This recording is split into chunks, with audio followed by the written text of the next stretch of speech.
Hey, thanks for tuning back in to Genuine Questions. I want to talk in this video about why I can't stand J.K. Rowling. And unlike most people, it actually has nothing to do with her views on the transgender issues going on today. In fact, I think that is probably her only redeeming quality that she has. I quit liking J.K. Rowling back before it was cool to hate on her because I noticed in 2016, 2017, she was tweeting out ridiculous stuff like Voldemort is nowhere near as bad as Donald Trump. And when some of her followers started to express their disappointment in this viewpoint that she was putting forward, she tweeted out even stupider things like, "Guess it's true what they say. You can lead a girl to books about the rise and fall of an autocrat, but you still can't make her think." Now, perhaps it is arrogant of me to say this, but I just find that tweet so ironic because it seems that the author of the book series about the rise and fall of an autocrat is the one that doesn't have the critical thinking skills to see the points that she is making in her own book series. And I want to talk about a couple of those here in detail. Now, I was a big fan of the Harry Potter series growing up, and to an extent I still am now as an adult. And I want to go through and point out some of these things that, from my perspective, J.K. Rowling just isn't getting about her own book series. But before I get into my own criticisms, I want to share some clips of this guy's. His name is Sean. He made a YouTube video. It's about an hour and 45 minutes long, where he just takes a massive dump all over J.K. Rowling and the Harry Potter series. And he is critical of her from the left of her. This is not a right-wing, conservative, Trump supporter critique. This guy is very much to the left of J.K. Rowling. He makes some excellent points to point out her hypocrisy and the issues with the neoliberal mindset. And this first clip that I'm going to play is him giving different examples of how in J.K. Rowling's universe, there are no good and bad actions. There are only good and bad people, and the actions that you take have nothing to do with whether or not you're a good or bad person. It just depends on what team you're on. And this is exactly what this neoliberal mindset is, and it's evident by their blatant hypocrisy on virtually every issue. So you would think that locking up kids in cages on the border would be a bad action, and if you do that, you are therefore a bad person. But not in the neoliberal mindset. If Barack Obama does it, Barack Obama's on the good team, so it's okay that he does it. But when Donald Trump does it, Donald Trump is on the bad team, so now that becomes an evil action. But then now when we have Joe Biden as president and we're still doing the same thing, it is suddenly good and virtuous again. Because there are no good or bad actions, that just is entirely dependent on what team you're aligned with. And if you're on the good team, you can do anything that you want. Same with these sexual assault allegations that have been flying around about people for the past 5-ish years. If you are somebody like Joe Biden and you are accused by Tara Reade or your own daughter in her diary, then that is fine because you are on the good team, so we are going to ignore those actions, those accusations. But if you are somebody like Donald Trump or now Russell Brand, who is speaking out against the establishment, Now you are a bad person because you are on the bad team. So now these actions that you have done are these accusations against you, they are bad. So, in the neoliberal J.K. Rowling mindset, you can do anything as long as you are aligned with the good guys. Now, what do we learn about Vernon Dursley in the opening chapters of the first Harry Potter book? Well, he's quick to anger, he is narrow-minded, he dislikes anything out of the ordinary or improper, and he's bigoted towards people he sees as being different from himself. He's a conservative, basically. He and his wife are Rowling's liberal skewering of typical conservatives. She even has Vernon reading the Daily Mail in a later book. Vernon is verbally and physically abusive to Harry because Harry is a little magical lad and Vernon hates magic. He wants the magical and non-magical worlds to stay far apart, and he's willing to go to extremes to keep them that way. Now, Harry's first contact with the wizarding world, once he's older than a baby that is Hagrid, who turns up to deliver Harry's invitation to attend Hogwarts. Now, as he's introduced to us here, Hagrid is, in many regards, exactly the same as Vernon Dursley. Now, if any Harry Potter fans are listening, I'm sure you just raised an eyebrow at me comparing lovable old Hagrid to Harry's uncle Vernon, but if we examine their actions and their beliefs, they are in many ways a mirror of each other. Hagrid is quick to anger. He threatens Vernon physically after he insults Albus Dumbledore. Hagrid is physically abusive. He uses magic to disfigure a child because he's having an argument with his father. He gives Dudley a pig's tail which has to be removed with surgery. Now, while it might be satisfying from the audience's perspective to watch Dudley, who they know is a bully, be treated the way he treats others, from Hagrid's perspective, he's just disfiguring a child he just met, you know? Hagrid doesn't like people who are different from him. Muggles. He uses the word muggle not just as a descriptor, but as an insult. It means mundane, dull, and unspecial. Hagrid wants the magical and non-magical worlds to stay far apart, and he's willing to support extremes to keep it that way. When Harry asks why the Ministry of Magic works to keep the existence of magic a secret, Hagrid responds, "Blimey, Harry, everyone would be wanting magic solutions to their problems. No, we're best left alone." Anyway, let's move on by asking a question. Is it wrong, in the Harry Potter series, to make fun of someone for being overweight? Now, the obvious answer, you might think, is no, because Harry makes fun of Dudley for being overweight, Hagrid makes fun of Dudley for being overweight, the narration makes fun of Dudley for being overweight, and this is all played for laughs. It's not presented as the same type of bullying as Dudley's bullying. It's not considered deserving of retribution. However, we also see both Draco Malfoy and Vernon Dursley make fun of Molly Weasley for being overweight, something which outrages Harry and his friends. It's understood that it's wrong to make fun of Molly for being overweight. When Draco insults Molly's weight, it isn't played for laughs. It's used to illustrate how rude and insulting Draco is. So is it wrong to make fun of someone for being overweight? And the answer is, it depends on if you're a good or a bad person, and whether your target is a good or a bad person. But whether you're a good or a bad person is totally divorced from whether or not you mock people for their weight. Now, this is just one example, obviously, but this disconnect is typical for most actions in the Harry Potter stories. What is done isn't so important compared to who is doing it. Outside of extreme examples like murdering a bunch of people, there aren't really good or bad actions in the Harry Potter universe. There are only good and bad teams. Sometimes literal good and bad teams. Characters are assigned good or bad as labels, and whether their actions are considered good or bad follows from that. When Lucius buys new brooms for the Slytherins, or Snape is seen helping the Slytherin team out by letting them train when the Gryffindors had the field booked or whatever, it's presented as a sneaky, unfair thing to do. But when McGonagall tips the scales in the favour of her house's Quidditch team by anonymously buying their seeker a professional racing broom, it's like, oh, what a lovely gift. Because remember, there are no good or bad actions in Harry Potter, there are only good and bad teams, and you can tell the bad team because they're ugly and fat and covered in snakes. As another example, we could ask, is owning slaves wrong as it's presented to us in the Harry Potter stories? Which again, we have to answer with, it depends. Are you a good slave owner or a bad slave owner? Now, despite attempting to mature other aspects of the series, Rowling never gets away from this overly simplistic presentation of morality. Rowling frequently threatens to make the series more interesting, introducing several ideas that seem very much like setups for a later payoff, but then that payoff just never comes. As an example here, let's talk about the fountain in the main hall of the Ministry of Magic. This is introduced in the Order of the Phoenix and described as follows. Halfway down the hall was a fountain. A group of golden statues larger than life-size stood in the middle of the circular pool. Tallest of them all was a noble-looking wizard with his wand pointing straight up in the air.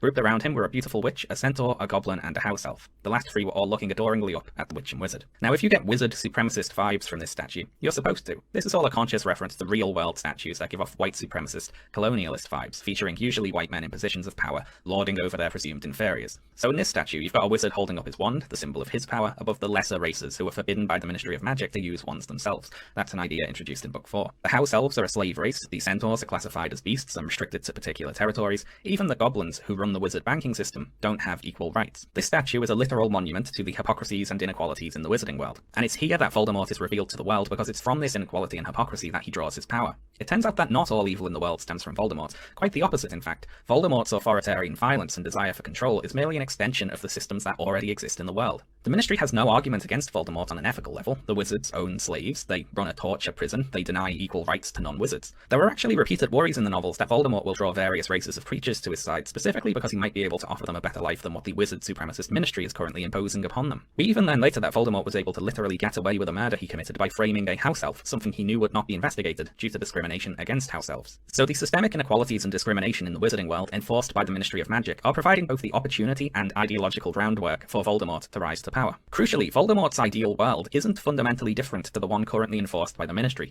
He just wants to extend the persecution to also include Muggles and non-pureblood wizards. He wants to discriminate against certain humans, like the wizards as a whole already discriminate against the other races. After the addition of all of these elements, the story can't simply be about defeating Voldemort anymore. Defeating Voldemort at this point should mean defeating his supremacist ideology, which by necessity means defeating the supremacist ideology inherent to the wider wizarding world. Merely defeating Voldemort in a contest of power can't be a satisfying ending anymore, because after how horrible the status quo has been made to seem, simply beating Voldemort in a fight and then returning to the status quo must be seen as a failure. Anyway, spoiler alert, none of this gets resolved, Voldemort's defeated despite it all, and the final sentence of the novels is all was well. All is well, but yes, we are keeping the slaves. We're the good guys.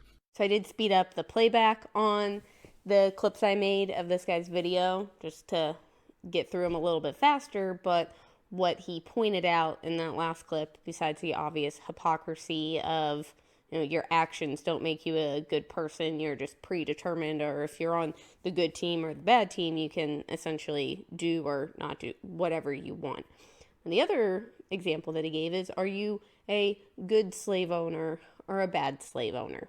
And that's what this next clip is about, this concept of slavery that J.K. Rowling introduces in the Harry Potter series. Which I'll admit, I did not think this deep about it when I was a kid reading into it, but this gentleman here, Sean, who made this YouTube video, makes some excellent points about this element of slavery that J.K. Rowling has introduced into her children's books, and how just neo-liberals do not get it. No matter what they do, what actions they're taking, neo-liberals see themselves as the heroes of the story, even if they are essentially committing the same atrocities as the bad guys. As long as you're committing atrocities with good intentions and you're pure of heart, it doesn't matter. Regardless of saying the road to hell is paved with good intentions, that concept does not apply in the neoliberal worldview.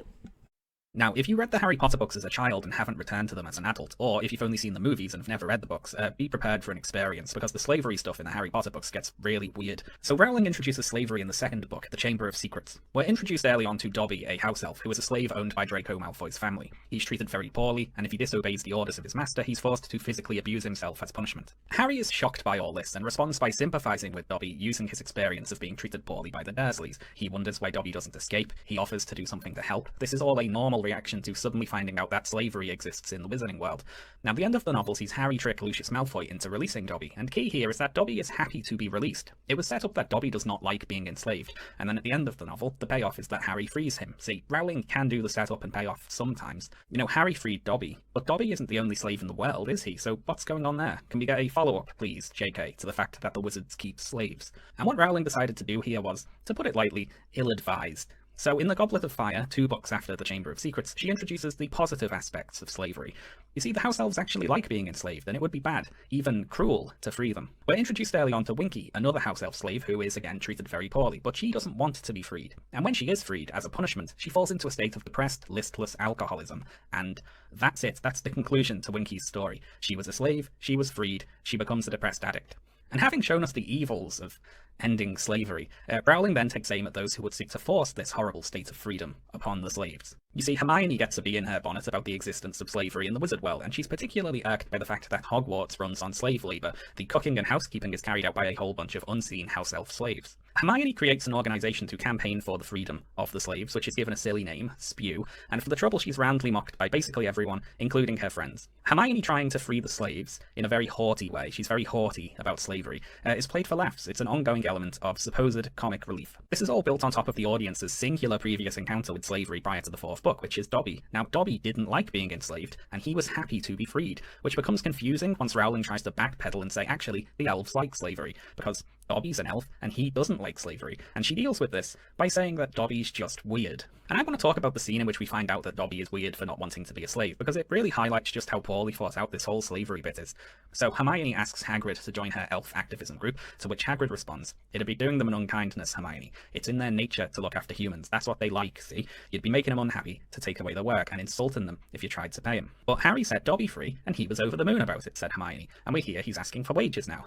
Yeah, well, you get weirdos in every breed. I'm not saying there isn't the odd elf who'd take freedom, but you'll never persuade most of them to do it. So this is probably my favourite retcon ever. What, you thought Dobby was happy to be freed because slavery's bad? Well, guess what, nerd? Actually, slavery rules, and Dobby's just weird for not liking it. And on the one hand, this is funny, but on the other, it's rather frustrating, right? This scene is set in Hagrid's hut, and Hagrid, Ron, Harry, and Hermione are present. And all of these characters should know what it's like to be discriminated against based on what are assumed to be innate characteristics. Hagrid is half giant and has been persecuted because he's assumed to therefore be violent and dangerous. Hermione is Muggle-born and is subjected to racial abuse because of that. Ron's family is pureblood, but is looked down upon for associating with Muggle-borns like Hermione. And Harry not only has his whole chosen one special destiny thing going on, he has a history of being abused by the Dursleys on account of being born a wizard, right? All of the characters should have a point of reference for questioning the logic that the house elves want to be slaves because it's just in their nature. But with the exception of Hermione, they aren't questioning it. Actually, even when it comes to Hermione, there is nothing in the text that directly states she is so invested in campaigning for the elves because of her own experience of suffering racial discrimination.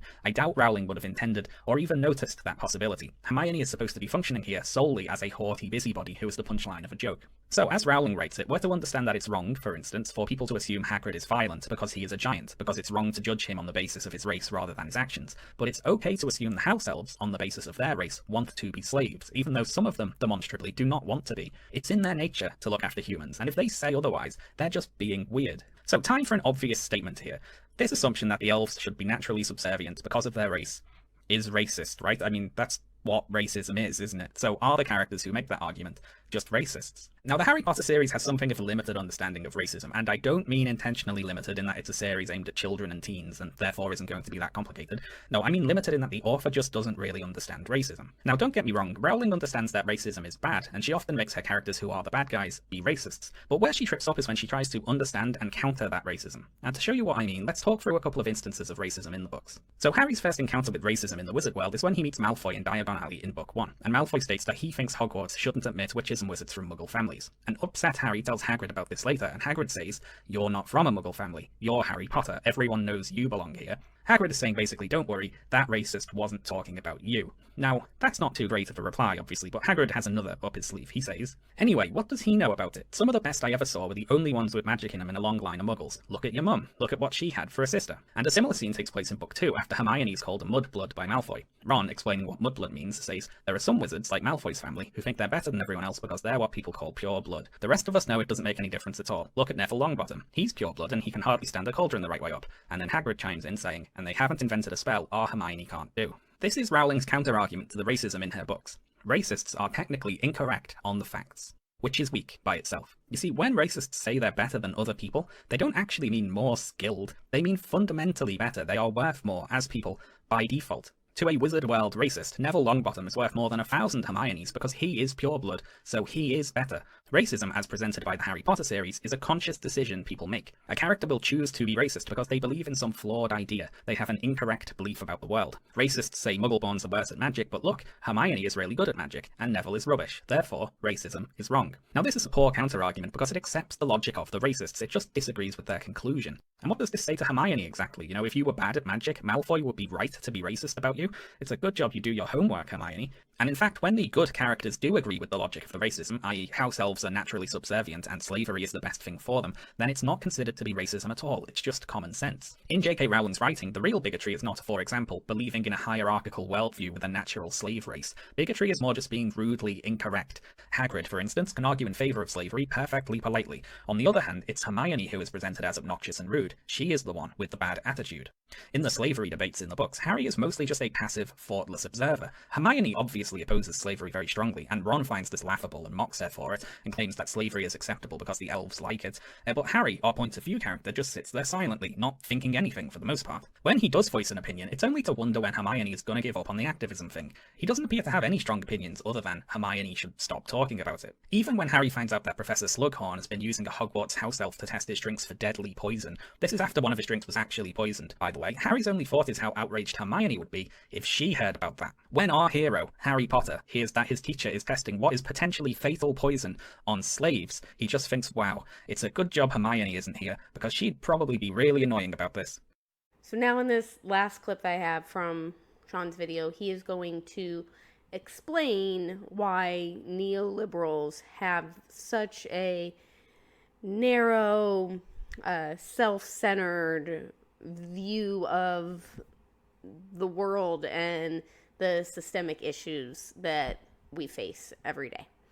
And he does a much more thorough job of going into this and explaining all, like tying it into different historical and political elements. I trimmed a lot of that down for time's sake to just get to the overall point, which is neoliberals like J.K. Rowling and the vote blue no matter who crowd here in the United States, they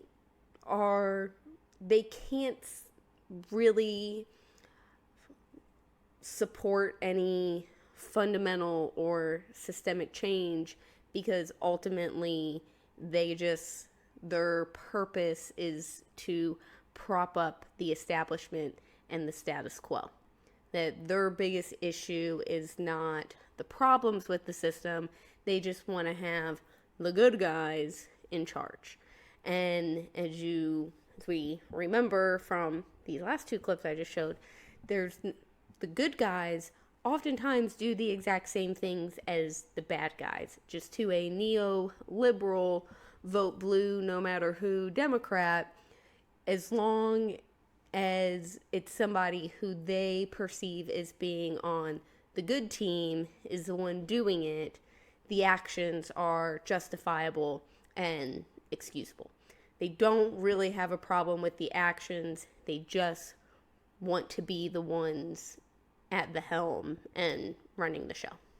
In the Harry Potter series, while individual actions can be good or bad, systemic actions that threaten the status quo are always wrong. Systemic change is always wrong. This is why it can be seen as good for Harry to free one slave, but bad for Hermione to want to free all the slaves, because one is an individual change and one is a systemic change. From the time Harry enters Hogwarts to the epilogue 2 decades after he leaves, there are no examples in any of the Harry Potter novels of a positive systemic change. Above an individual level, nothing changes for the better. Flawed systems are portrayed, but the answer to those flaws is always to replace the individual assumed to be responsible for them. The system itself is above being questioned. The authority of the Ministry is carried out by their auras, who are basically the wizard police force. And it's interesting to note what Harry sees this authority used to do. Aside from the more general racial discrimination enforced by the Ministry, Harry sees them falsely imprison his godfather in their torture prison, Azkaban, then later hunt him. They falsely imprison his friend Hagrid. They attack Dumbledore in his office in an attempt to arrest him. And Harry later sees the whole apparatus of the Ministry fall under Voldemort's control and be used to carry out his bidding. But throughout all this, Harry never, at any point, questions the Ministry's right to rule. He never questions whether or not they should have the authority to do what they're doing. He only ever questions their competency. Even after everything he witnesses the Ministry do, Harry's main ambition in life remains to become an Auror. He wants to be a cop working for this government. This is the result of an automatic, unthinking respect given to the status quo. The political and social systems that currently exist are treated as fundamental forces that are inherent to the world, like gravity. They can persecute you and your friends, they can even try to kill you, but they must never be questioned. He and the series as a whole are not anti-authority, they are anti the wrong people having authority. One fun scene here is in The Half-Blood Prince, when a frustrated Harry wishes he had the power of the Minister of Magic to have his secret police follow Malfoy around, and then Harry remembers that he does actually have that power. He has the power of slavery, and then he orders Kreacher to follow Malfoy. Now, written by anyone else, this might be a funny commentary on how police serve those in power, but no, this is just our main character who wishes he was a cop ordering his slave around. No, Harry Potter is not anti-authority. Even when Harry breaks the rules, like when he sets up a secret organization for learning defense against the dark arts, it's in service to the ultimate authority in the wizarding world, the status quo. This is the problem injected into the Harry Potter series by Rowling's political philosophy. While she can portray societal problems, she cannot even conceive of societal solutions to those problems. There is no one who argues that the system should be changed for the better. Even if the more sympathetic characters win, all they will achieve is a continuation of the current state of affairs, along with its rampant poverty and inequality. Now, I'm not saying stories with social problems necessarily have to fully resolve those social problems by the end, because they don't. But if you're trying to tell a societal story, then your society should be a living thing. It should be at least potentially flexible, contain at least the possibility for change, both good and bad. But Rowling's worlds are set in stone. They're dead. The good in Rowling's stories seeks only to cancel out evil, to undo evil's changes. The solution to systemic problems is never to seek systemic change, but to be individually nicer, to have nicer bank managers, to have nicer slave owners. The solution to the systemic problem of slavery in the Harry Potter novels is for individuals to be nicer to their slaves. I'm not kidding, that is the cap to the slavery theme. Kreacher betrays Sirius because Sirius was mean to him, but Harry and friends learn to be nice to Kreacher, after which he serves them loyally. This is the payoff here. Be nice to your slaves. Actually, the final sentence of the final novel, prior to the epilogue, is Harry wondering if he can get Kreacher, his slave, to bring him a sandwich. So the other big element of hypocrisy, or J.K. Rowling's own story and lesson going over her head, that I noticed that Sean does not cover in his YouTube video, is when you get to the end of the fourth book. So, spoilers for anybody that hasn't read it or seen the movies. When you get to the end of the fourth book, Harry is the only one that is aware that Voldemort has returned. And there's a select group of Harry's allies that trust him and believe that he is telling the truth, but the vast majority of the wizarding world does not believe him. And then this spills over into the fifth book, where the government, Ministry of Magic, they basically don't want to deal with the problems and threat of Voldemort returning, so they use their mouthpieces at the Daily Prophet, which you could substitute in there the New York Times, Washington Post, your establishment media. They have the press write these stories about how Harry is just a liar and an attention seeker and is making all of this stuff up because everybody's sort of forgotten about him being the, amazing boy who lived that defeated Voldemort 14 or 15 years ago, and so he's trying to hang on and any little bits of relevancy he has left. So essentially the media, the government, through the media, is conducting a smear campaign against Harry Potter. And to even back up, there is this gossip columnist named Rita Skeeter in the fourth book, who is just trying to sell her tabloids or whatever. So she starts making up stories about Hermione, Harry's friend, and how she's just like a dirty little tramp or whatever.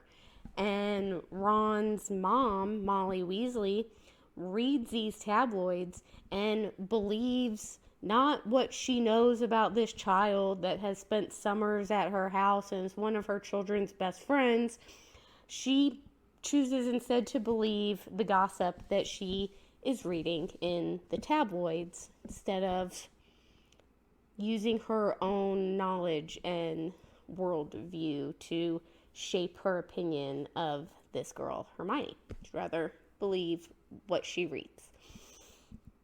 Obviously, at the end of that book, Molly apologizes to Hermione for treating her so horribly based on what she read in the tabloids, but it still shows the power of the media and this propaganda that it can turn your loved ones against you.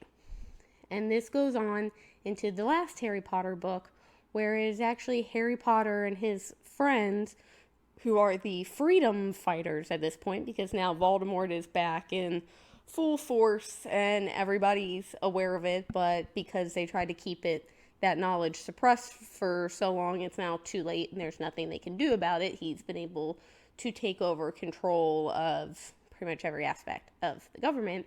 It's Harry Potter and his friends who have to use alternative media to get their message out to the public, while the mainstream media is smearing all of these people who are telling the truth and standing up against the establishment. And it blows my mind that J.K. Rowling, the one who wrote the series about the rise and the fall of the autocrat, can't see the similarities between what she wrote in her own book series and what is going on today, and see that it's the people that the mainstream media is attacking and smearing and doing character assassinations on. Those are the people who are speaking out against the establishment, who are telling the truth. And people who are having to go find alternative channels and ways to spread their message, they're not doing that because they're crazy conspiracy theorists and the mainstream media and the government and the establishment is looking out for us, so they're shunning those people to the dark corners of the internet so we don't get blinded by their conspiracy theories and misinformation. The establishment and the government and the media, they do not have our best interests at heart. They are doing that and shunning those people because those people are a threat to their power and the control that they have over the public. And a threat to their narrative.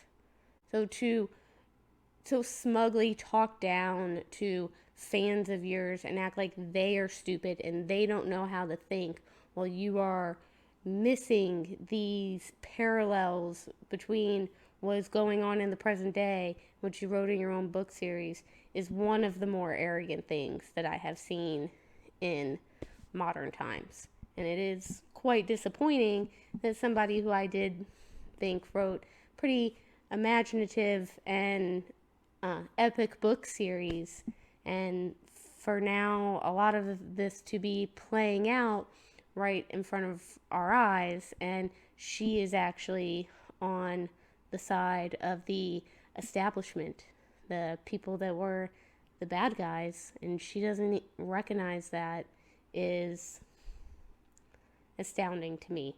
Maybe it's J.K. Rowling that needs to take a time out and go think about her own book series. Maybe ask a few genuine questions about what's really going on today and who the good guys actually are. Because it has nothing to do with what political party or what team you self-identify as. It has everything to do with the actions that you take and the kind of person that you are.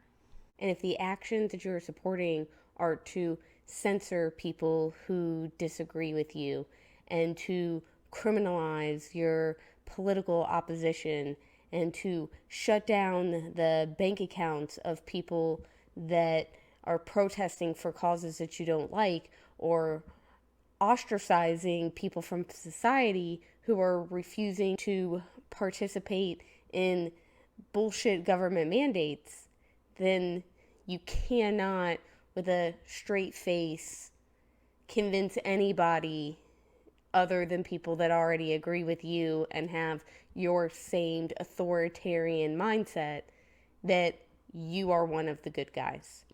Historically, logically, in every sense, those are the actions of the bad guys.